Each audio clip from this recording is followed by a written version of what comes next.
नमस्ते। मैं Asian international school की हिंदी शिक्षिका सीमा साव बोल रही हूँ। आज मैं कक्षा 9वीं के छात्रों के पाठ्य पुस्तक क्षितिज भाग से पाठ ललद्यक के वाक पढ़ाने जा रही हूँ। तो आइए कवयित्री ललद्यत के बारे में जान लें। कश्मीरी भाषा की लोकप्रिय संत कवयित्री ललद्यत का जन्म सन 1320 के लगभग कश्मीर स्थित पामपोर के सिमपुरा गांव में हुआ था। उनके जीवन के बारे में प्रामाणिक जानकारी नहीं मिलती। ललद्यत को ललेश्वरी, लला, लल योगेश्वरी, ललारिफा आदि नामों से भी जाना जाता है। उनका देहांत सन 1391 के आसपास माना जाता है। ललद्यत की काव्य शैली को वाक कहा जाता है। जिस तरह हिंदी में कबीर के दोहे, मीरा के पद, तुलसी की चौपाई और रसखान के सवैये प्रसिद्ध हैं, उसी तरह ललद्यत के वाक प्रसिद्ध हैं। अपने वाकों के जरिए उन्होंने जाति और धर्म की संकीर्णताओं के ऊपर उठकर भक्ति के ऐसे रास्ते पर चलने पर जोर दिया है जिसका सुझाव जीवन से हो। उन्होंने धार्मिक आडंबरों का विरोध किया और प्रेम को सबसे बड़ा मूल्य बताया है। लोक जीवन के तत्वों से प्रेरित ललद्यत की रचनाओं में तत्कालीन पंडिताऊ भाषा, संस्कृत और दरबार के बोझ से दबी फारसी के स्थान पर जनता की सरल भाषा का प्रयोग हुआ है। यही कारण है कि ललद्यत की रचनाएं सैकड़ों सालों से कश्मीरी जनता की स्मृति और वाणी में आज भी जीवित हैं। वे आधुनिक कश्मीरी भाषा का प्रमुख स्तंभ मानी जाती हैं। तो आइए कविता वाक पढ़ने से पहले उसके सारांश को जान लें। वाक कविता का सारांश। प्रस्तुत वाकों का संकलन मीरा कांत जी ने किया है।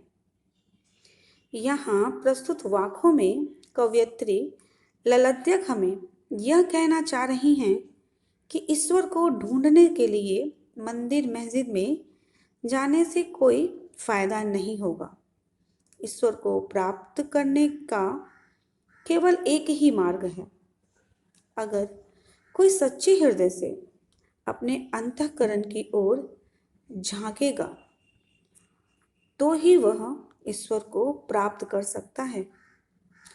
ललद्यक के अनुसार आत्मज्ञान ही सच्चा ज्ञान है जो हमें आडंबरों से भरी इस समाज रूपी नदी में डूबने से बचा सकता है।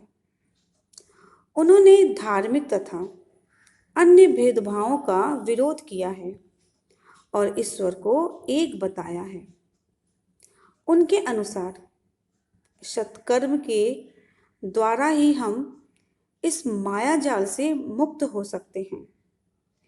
कवयित्री के अनुसार हम सत्कर्म तभी कर सकते हैं जब हम अपने अंदर बसे अहंकार से मुक्त हो पाएंगे, अतः तभी हमें ईश्वर की प्राप्ति होगी। तो आइए वाक कविता को ध्यानपूर्वक पढ़ते हैं और इनके शब्दार्थ को भी जानते हैं। तो कविता इस प्रकार है। रस्सी कच्चे धागे की खींच रही मैं नाव, जाने कब सुन मेरी पुकार, करे देव भवसागर पार। पानी टपके कच्चे सकोरे, व्यर्थ प्रयास हो रहे मेरे। जी में उठती रह हूँ, घर जाने की चाह घेरे। आइए अब इसके शब्दार्थ को भी देख लें। वाक 4 पंक्तियों में लिखी गई कश्मीरी शैली की एक गाए जाने वाली रचना। कच्चे सकोरे स्वाभाविक रूप से कमजोर, रस्सी कच्चे धागे की कमजोर और नाशवान सहारे। आइए अब कविता के भावार्थ देख लें।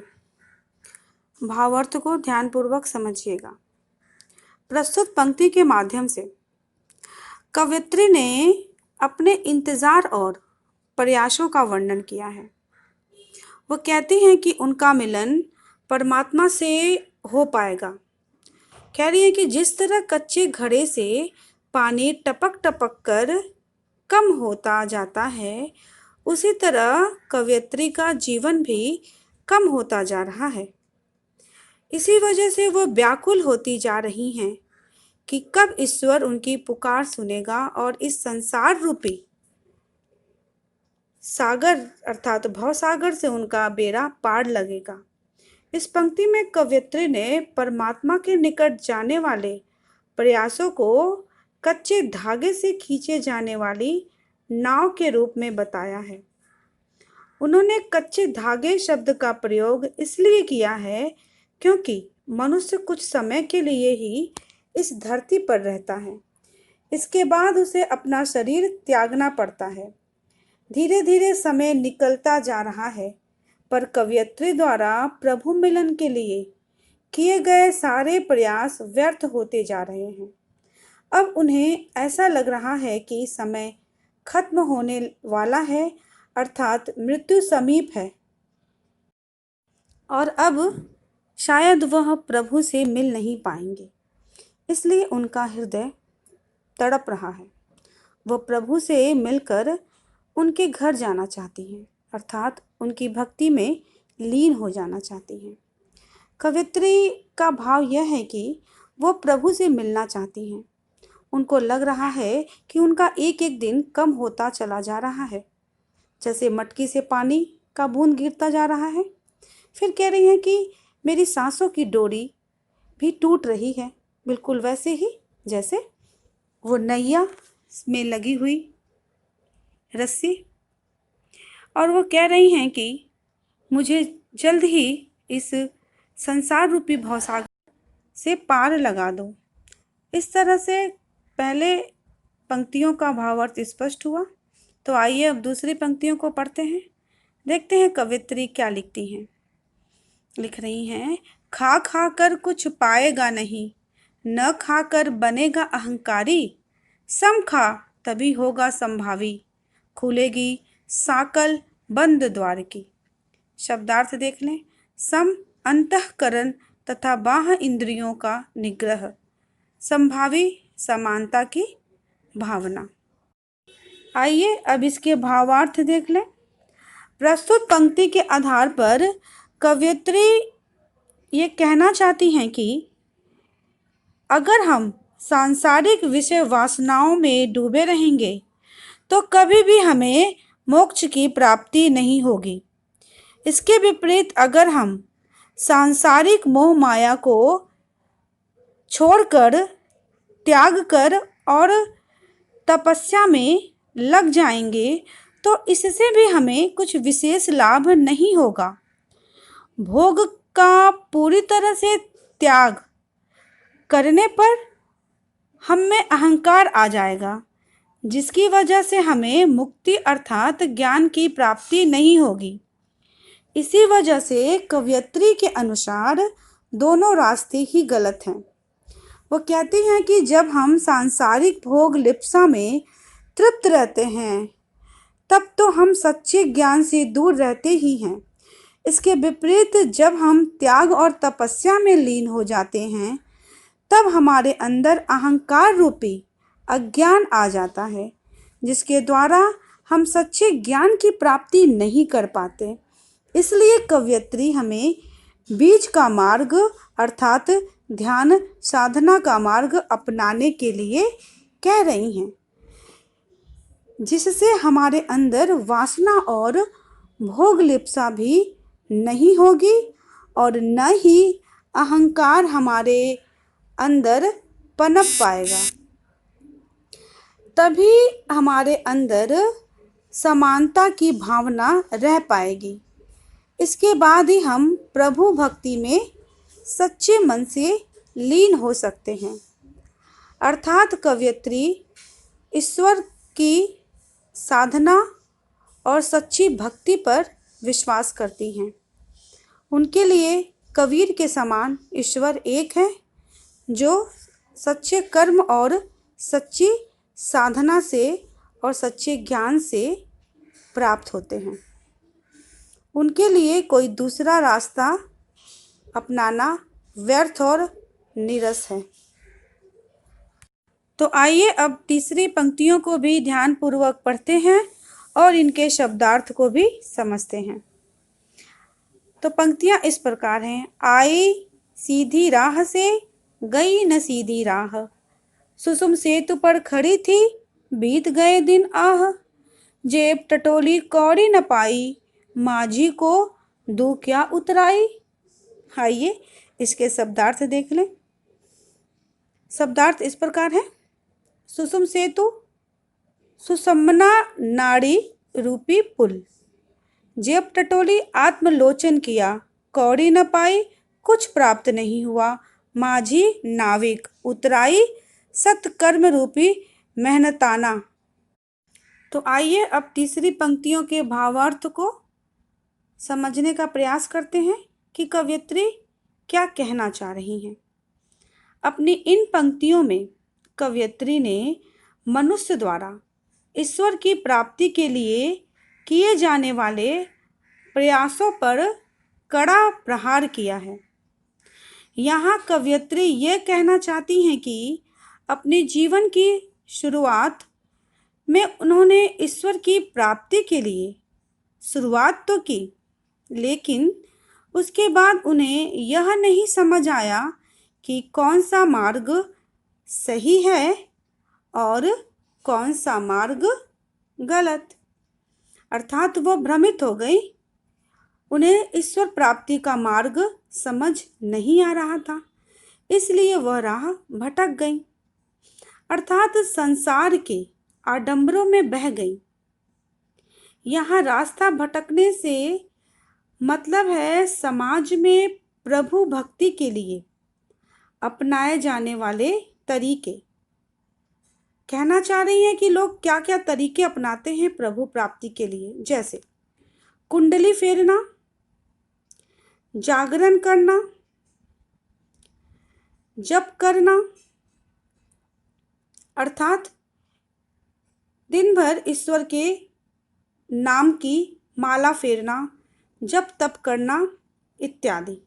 परंतु ये सब करने के बाद भी उनका परमात्मा से मिलन नहीं हुआ, इसीलिए वो दुखी हो गई कि जीवन भर इतना सब कुछ करने के बाद भी उन्हें कुछ हासिल नहीं हुआ और वे खाली हाथ ही रह गईं। उन्हें अब ये डर लग रहा है कि जब वे भवसागर रूपी समाज को पार करके ईश्वर के पास जाएंगी तो परमात्मा को क्या जवाब देंगी। अर्थात उन्होंने अपना समय व्यर्थ ही गंवा दिया, ये कहना। तो आइए वाक कविता की चौथी और अंतिम पंक्तियों को भी पढ़ते हैं, तत्पश्चात उसके शब्दार्थ को भी जानेंगे। तो कविता इस प्रकार है। थल थल में बसता है शिव ही, भेद न कर क्या हिंदू मुसलमान, ज्ञानी है तो स्वयं को जान, यही है साहिब से पहचान। शब्दार्थ देख लें।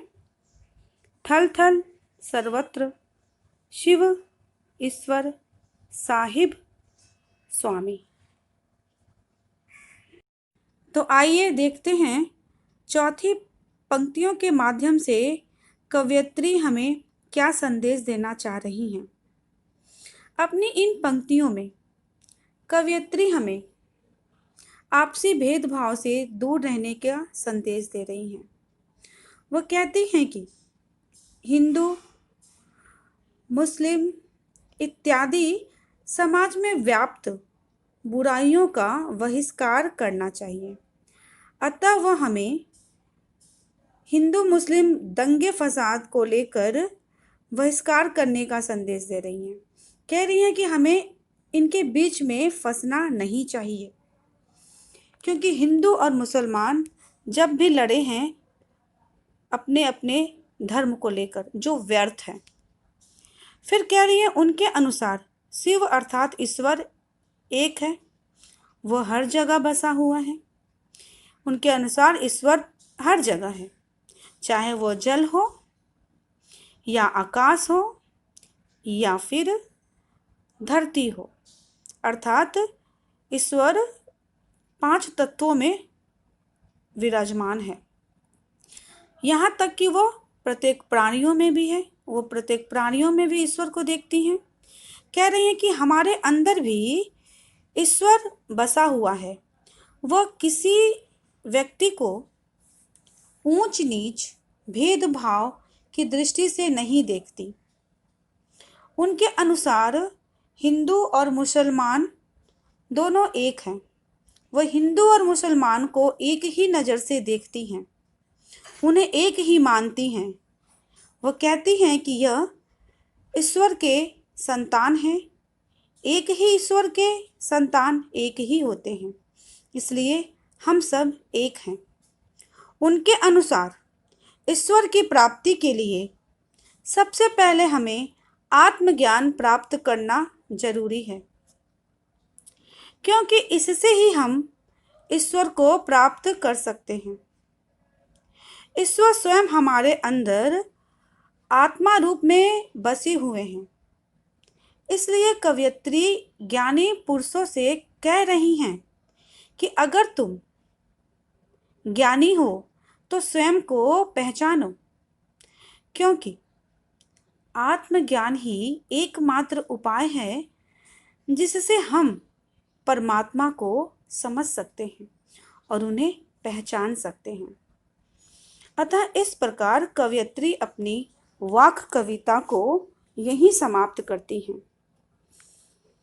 और वह अपनी वाक कविता के माध्यम से संपूर्ण मनुष्य जाति को यह संदेश देना चाहती हैं कि ईश्वर की प्राप्ति का मार्ग सच्चे कर्म है और कुछ नहीं। धन्यवाद।